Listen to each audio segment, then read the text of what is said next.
So we are going to first study about scalars and vectors. So basically, any physical quantity which can be explained only by magnitude is called as scalar.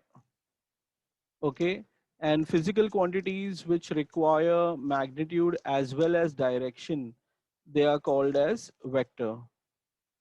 Magnitude plus direction, they are called as vector quantities. Okay, so what do you mean by that?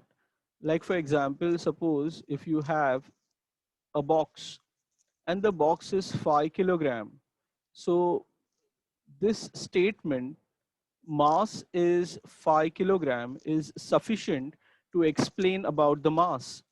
Okay, but when you talk about things like uh, apply 5 Newton force, now, this statement is incomplete because the question asked will be where or in which direction. Okay, so that means if you want to push a ball or kick a ball, obviously there will be a question that will be asked that this particular force need to be applied is in the right direction. Okay, so therefore the ball will travel here. If the force is applied in the left, then the ball will travel over there. So only application of force is not sufficient, but we also have to explain the direction in which the force has to be applied. So therefore we will categorize force being a vector. Okay, so scalar quantities and vector quantities, there can be n number of examples. So here this is mass, this is distance, then you have temperature. Okay, these are some of the scalar quantities. Vector quantities, we have force, we have velocity, then we have displacement. Okay, these are some of the vector quantities. Okay, now this is basically the definition. That means a physical quantity which can be completely explained by the magnitude alone is called a scalar. A physical quantity which can be explained by magnitude and direction is called as vector. So that was one distinction between them. These are, of course, examples of scalars and vectors. The other point of distinction is that a scalar quantity is generally written just by a letter, like say m is equal to 5 kilograms. However, when you talk about a vector quantity, you have uh, a letter and an arrow overhead.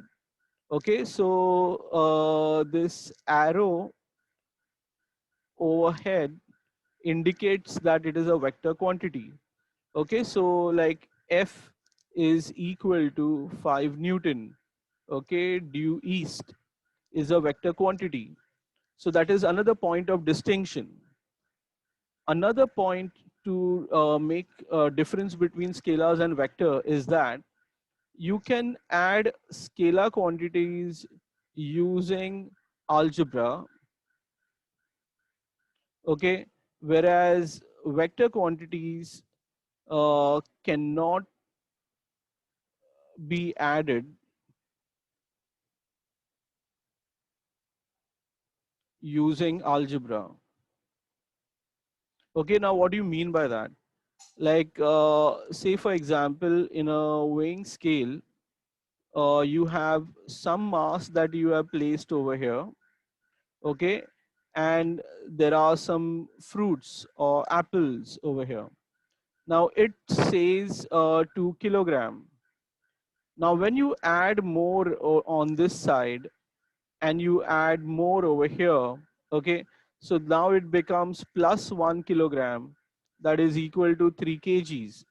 What I mean to say is that if you take anything which weighs 2 kilograms and take something else which is weigh 1 kilogram and take them together, the total weight will be 3 kilograms. Okay.